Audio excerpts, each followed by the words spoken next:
On the 17th of March in 2018, the Chinese president is recorded here sitting with his back to his party delegates at the People's National Congress, about to undertake what was probably the most important action of his entire life.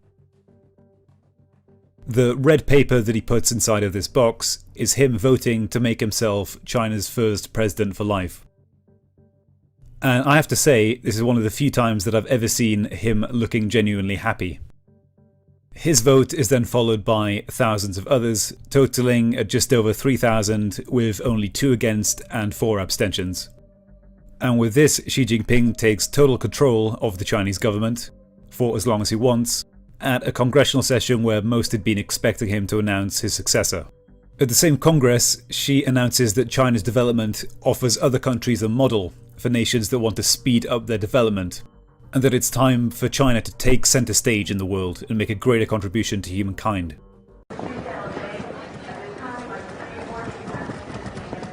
Hi there, how you doing? I am wonderful. I am so sorry. That flight is canceled. No. No. Customer incident at the other end. What? So when is the next flight? Yeah, they're all kind of full. I booked this weeks ago. It's my best friend's wedding. I'm sorry. I have to get there. I have to. Okay, let's see what we can do. Oh, thank you.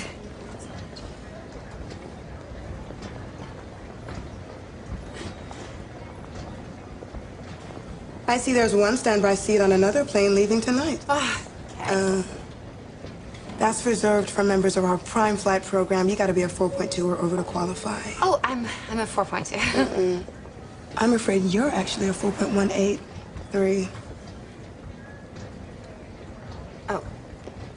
Well, that's not my fault. Some woman dinged me down in the couch. Can't you just... I'm sorry, it won't let me book it without the correct ranking. But it's so close. There's just nothing I can do. Christ, I mean, surely. I'm gonna have to ask you to moderate your language then. Sorry, it's just... I'm maid of honor. I cannot miss this wedding. And I am so sorry about that.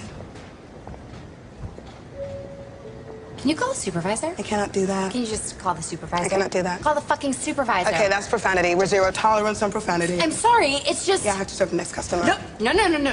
Step away, ma'am. You've got to fucking help me! I'm so sorry. I've called security. Oh, no, please don't do that. I'm a 5-starring you. 5 stars. What's the issue here, Hannah? Intimidation and profanity. Oh, no, I was not intimidating. Don't speak, ma'am. I was just trying to... Okay, so, in order to restore calm, I'm invoking my authority as airport security to dock you 1 full ranking point as a punitive measure. This is a temporary measure. No! Your score reverts to normal in 24 hours. No, but I During need this it now. Period, all down votes are subject to a ×2 multiplier. ×2? We recommend you avoid negative feedback at this time. I'm on double damage? Please, remove yourself from the airport immediately.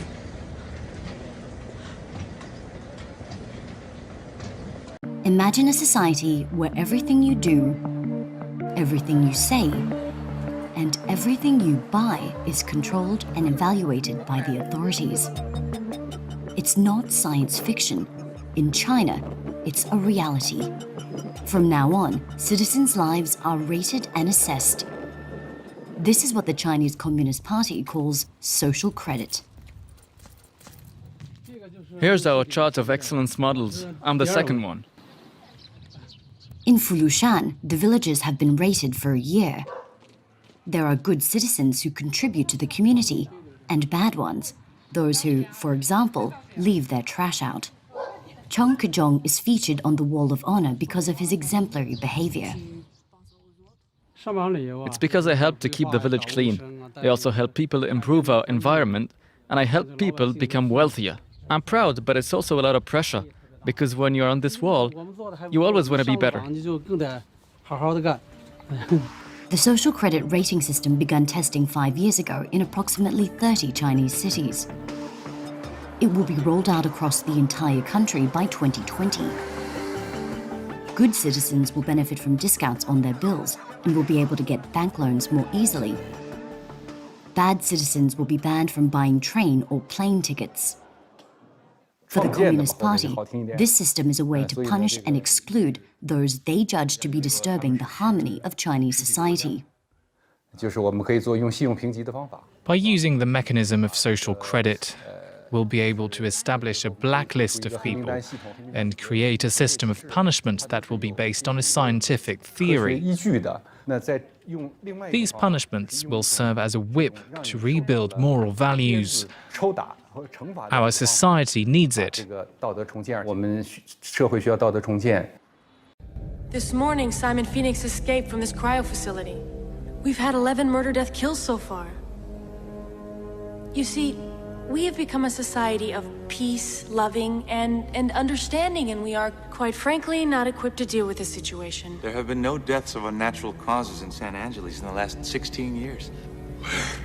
The Santa Barbara, Los Angeles, San Diego Metroplex were merged in 2011.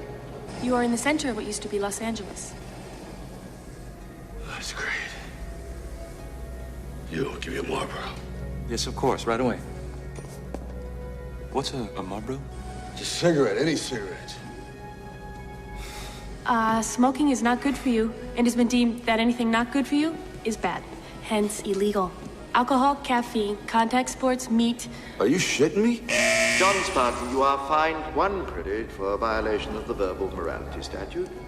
I'm putting this quick video out there because it's amazing to me how quickly people turn the keys of their mind over to somebody else and just trust them for no reason at all. As a matter of fact, when there's every reason in the world not to trust government, not to trust the CDC, not to trust the World Health Organization, people in the face of the facts continue to applaud for politicians, for example. I want you to see this. This is from a subscriber. They said, don't get the pandemic that shall not be named swab test. My friend's previously healthy husband was asked to get one at work last week, and he is now in the ICU with pneumonia in both lungs. The test was contaminated. Refuse the test. Now, YouTube, I'm just reading that from somebody else. I'm not making any claims or assertions here, but why would you trust somebody to stick a swab of whatever, God knows what's on the end of that swab, down your throat in the back of your nose? You don't know these people. How can you trust them? How can you really let your guard down around somebody that you don't even know, you've never met, you don't know what their history is, you don't know what's in the test, but you're going to submit to this anyway? You're going to submit to something that invasive where it's going to go into your body. You're going to drop your barriers, drop all your defenses, throw reasoning out the window, and just have them swab the back of your throat or the back of your nose or take a blood test? I don't even understand that. And the last thing I want to deal with is this right here. This is an old article from September 4th, 2019 by Paul Joseph Watson, but it highlights an amazing disconnect that people have with continuing to support people like Donald Trump, or on the other side of the aisle, a Barack Obama or a Hillary Clinton, in the face of facts that they know to be facts that they even report on. Check this out. Check out the headline. This is all you need. Trump administration considering social credit score system to determine who can buy a gun. And just read, I read this with my jaw hanging open, not because of what it said, but because of, in spite of what it says, people like Paul Joseph Watson and Alex Jones continue to champion the cause of President Donald J. Trump and say, well, he may have some flaws, but we need him as president of the United States next term. Why? The Trump administration is considering launching a social credit score style system in coordination with big tech that would use spy data collected from Amazon, Google, and Apple devices to determine whether or not an individual can own a gun. What the hell is that? John Spartan, you are fined 1 credit. Bad language, chocolate, gasoline, uneducational toys, and anything spicy. Abortion is also illegal, but then again, so is pregnancy if you don't have a license. Caveman, let's finish with all the Rip Van Winkle and get moving. Mr. Phoenix has risen from the ashes. Uh-huh. I tracked that dirtbag for 2 years, and when I finally bring him down, you turn me into an ice cube for my trouble. Thanks, but no thanks. The conditions of your parole are full reinstatement into the SAPD and immediate assignment to the apprehension of Simon Phoenix. Or You can go back into cryostasis. Not many people get a second chance, John Spartan. And don't think for a second that they're just going to stop there.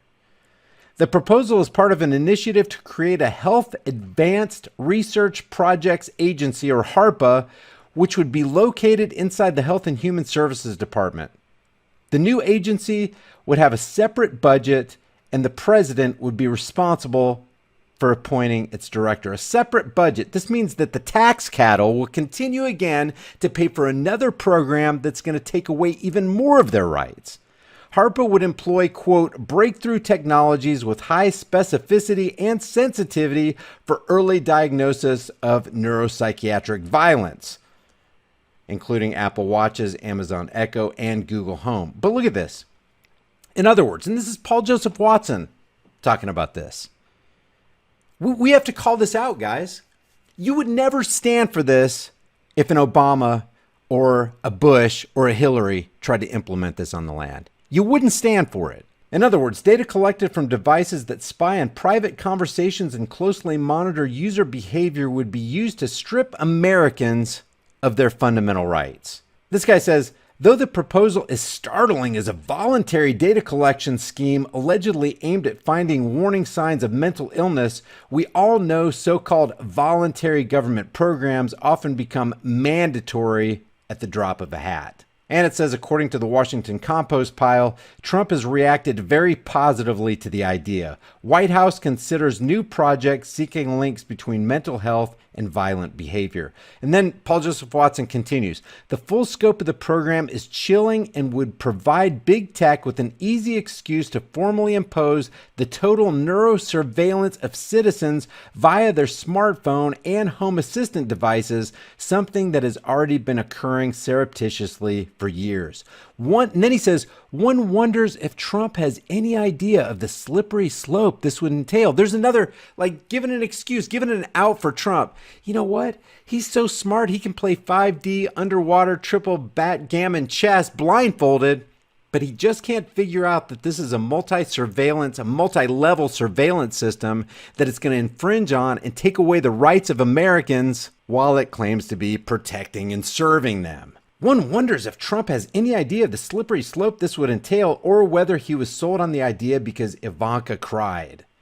The proposal bears some similarities to Communist China's social credit score system, where citizens' behavior is tightly surveilled and then met with rewards or punishment. As we reported last month, the Chinese government bragged about preventing 2.5 million discredited entities from purchasing plane tickets and 90,000 people from buying high-speed train tickets in the month of July alone. Guys, what's amazing to me, and it really shouldn't be, is that the Owen Schroyers and the Alex Jones and the Paul Joseph Watsons of the world continue to hail Trump as a champion for freedom while they report that he's taking away freedom. I had some family that did stuff for the CIA, because my dad, he was someone who would do medical procedures on high-level CIA people. Whenever I go to a family reunion, half the people in the room are former retired CIA. I've had family that got like 7 Silver Stars and stuff like that, but it's all classified. Some of the highest decorated people in the country. I was recruited by patriot elements inside the shadow government. Hooked up at the Psych Warfare Center run by the Pentagon at UT. I'm not even supposed to talk about the fact I've been let in there repeatedly. These guys were like colonels in the Army and Air Force generals, and I'd go to these meetings when I was like 18 with the former Marine Corps 3-star general or a former 3-star Air Force weapons head, or, you know, and they're like telling you this stuff, and you're like, what? And they're like, listen, they tried to recruit us. You're going to have to get ready. I remember being 4 years old with like an FBI agent and an Army colonel and all these people at my dad's house. And they're all sitting around the table talking about this and how do we beat it. And just all these decades later, 40 years later, it's all true. It's all true. I mean, I was so blessed to be born into people that knew what was happening. I wasn't like bragging, I was like going to meetings with like former head of Air Force weapons development, multi-star Marine Corps generals. We've got a lot of folks work here at the office that were in the military, and some of them were, involved in not just your standard special operations stuff, but some of the most elite groups out there. And the most elite of the most elite, highest level, we have it. I'm going to leave it at that. CIA, Dev Group, Delta Force, you name it, all of it, whole 9 yards. Then I was talking to another insider who'd multiple times been around a bunch of Masons. I've had a lot of family that were high-level Masons. I don't hide that fact. I've had family that have been 33rd degree Masons. What do you think they discovered? I've got family on both sides involved in the founding of Texas. A good person has sent me this. Excellent. This is octagon everywhere. There's a G, the Templars G, you know, hidden in it. The Swiss Templars cross, the all-seeing eye, octagon. This is the Swiss cross again. This is Alex Jones's stuff with the V of the Templars. It's all hidden in here. And here too, the Templars cross and the Swiss cross in the middle of it. And I'm very sure you'll find more things in it as well, you know. It's all hidden. Symbols don't lie.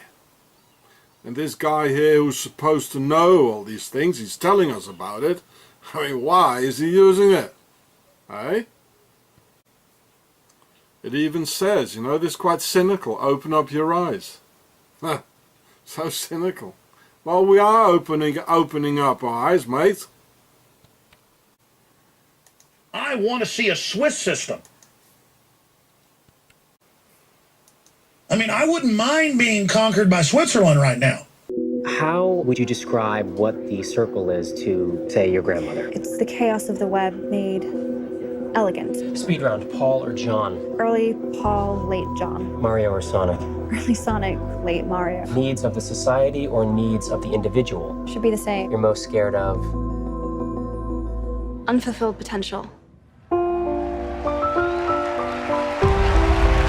I am a believer in the perfectibility of human beings.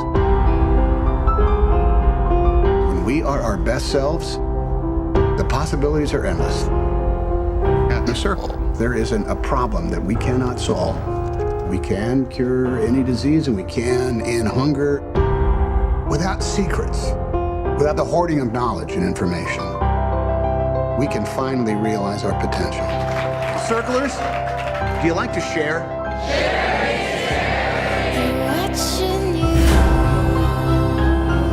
We will see it all. If it happens, we'll know. Imagine the human rights implications. There needs to be accountability. What is this? The circle has the power to change everything. It's only our lies that get us in trouble. Things we hide. We care about everybody you care about. Because knowing is good, but knowing everything is better.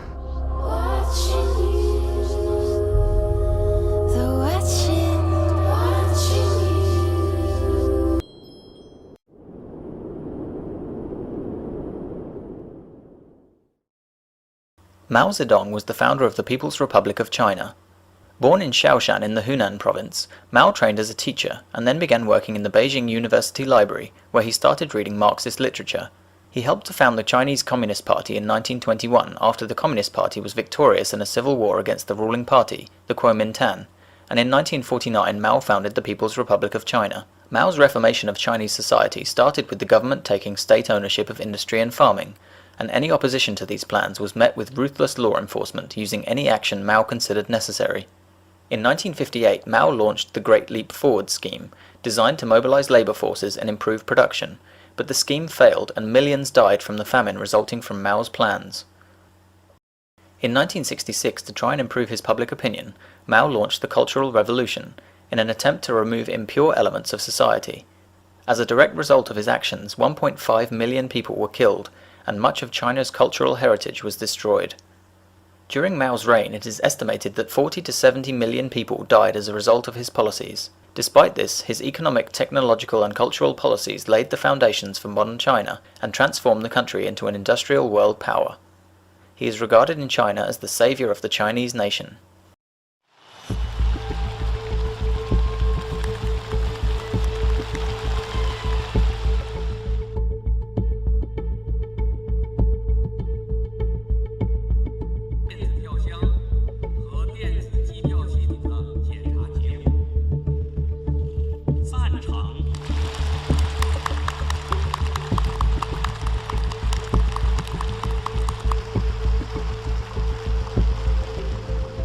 把主席任期限制取消了，保持我们政策的稳定性，实现我们中华民族的复兴有了政策的根本保证，非常好。 It is quite obvious a step backwards, and I do believe that this generates resentment within the party leadership, among the intelligentsia, because they are concerned with the potential of a return of the Maoist style of leadership.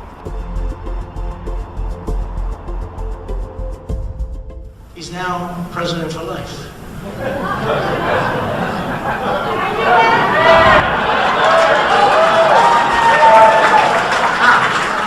President for life. No, he's great.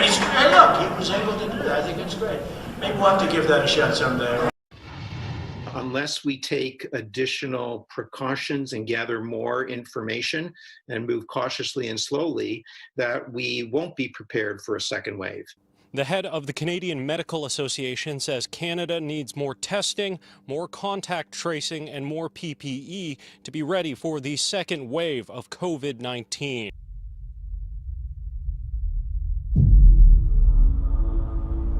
Welcome to London.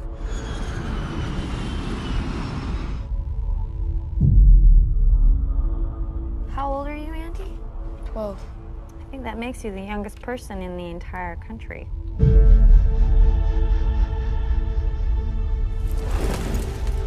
Oh, I missed you so much. What are you afraid of? What if it comes back? It won't come back. What if it does? If it comes back, we kill it.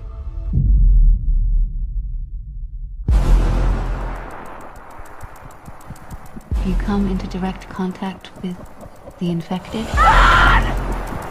What happened, Dad? To Mom.